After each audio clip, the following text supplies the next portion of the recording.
दिव्या भारती, जिन्हें बॉलीवुड की गुड़िया कहा जाता था। मात्र 19 साल की उम्र में दिव्या ने 21 फिल्मों में काम कर बॉलीवुड की टॉप एक्ट्रेसेस में अपना नाम बना लिया था। लेकिन 1993 में एक हादसे में उनकी असामयिक मौत हो गई। उनकी मृत्यु ने कई सवाल उठाए और आज भी उनके निधन को लेकर तमाम धारणाएं और थ्योरीज सामने आती हैं। कुछ इसे हत्या मानते हैं तो कुछ इसे आत्महत्या, लेकिन सच्चाई आज भी एक गुत्थी बनी हुई है। दिव्या भारती की जिंदगी की शुरुआत एक गुड़िया जैसी बच्ची। दिव्या भारती का जन्म 25 फरवरी 1974 को मुंबई में ओम प्रकाश भारती और मीता भारती के घर हुआ था। उनके भाई का नाम कुणाल और सौतेली बहन पूनम थी। बचपन से ही दिव्या बेहद चुलबुली और मासूम थी। एक बार उनकी मां ने उन्हें कार के बोनट पर बैठा दिया और एक राहगीर ने उन्हें गुड़िया समझ लिया। जब उसने पूछा, आपने ये गुड़िया कहाँ से ली, तो मां ने हंसते हुए जवाब दिया, ये मेरी बेटी दिव्या है। पढ़ाई में कमजोर लेकिन एक्टिंग में चमकदार, दिव्या पढ़ाई में ज्यादा अच्छी नहीं थी और किसी तरह पास हो जाया करती थी। पढ़ाई में कमजोर होने के कारण उन्होंने एक्टिंग में अपना करियर बनाने का निर्णय लिया।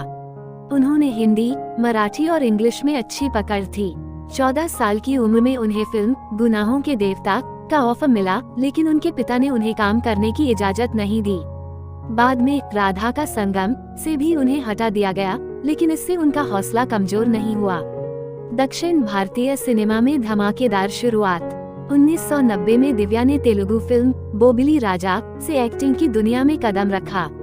ये फिल्म सुपरहिट रही और दिव्या रातों रात टॉलीवुड की टॉप एक्ट्रेस बन गयीं। उनकी तुलना प्रसिद्ध अभिनेत्री विजया शांति से की जाने लगी। बॉलीवुड में दिव्या का सफर। 1992 में दिव्या ने विश्वात्मा फिल्म से बॉलीवुड में डेब्यू किया, जो सुपरहिट साबित हुई। इसके बाद शोला और शबनम में गोविंदा के साथ उनकी जोड़ी ने उन्हें बॉलीवुड में स्थापित कर दिया।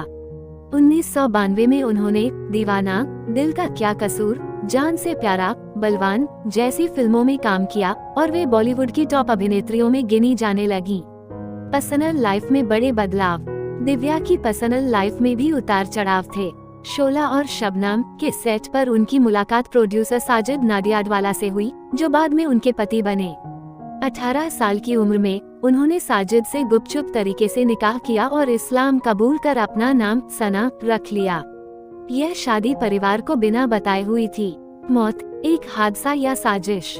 5 अप्रैल 1993 को दिव्या ने दुनिया को अलविदा कह दिया।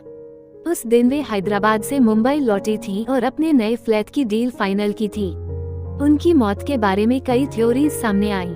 कुछ का कहना था कि उन्होंने आत्महत्या की, तो कुछ इसे हत्या मानते हैं। लेकिन पुलिस जांच और पोस्टमार्टम रिपोर्ट में इसे एक एक्सीडेंट बताया गया।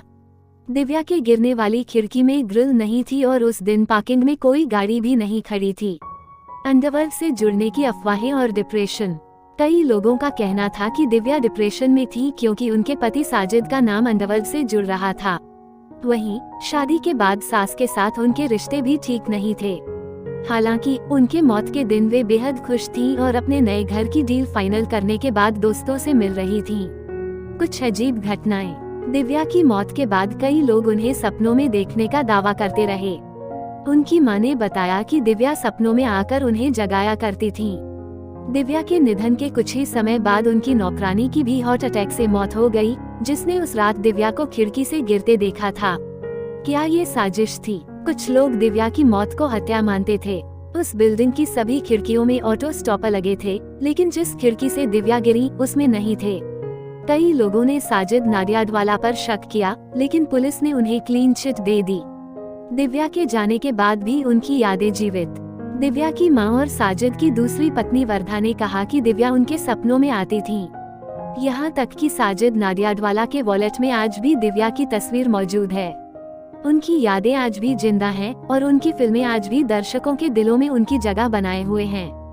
दिव्या भारती की मौत के रहस्य से जुड़ी ये कहानी न केवल उनके प्रशंसकों के लिए बल्कि पूरी फिल्म इंडस्ट्री के लिए एक दुखद घटना है, जो आज भी अनसुलझी है। अगर ये वीडियो आपको पसंद आए, इन्फॉर्मेटिव लगे, तो हमारे इस वीडियो को लाइक और हमारे चैनल को सब्सक्राइब जरूर कीजिए।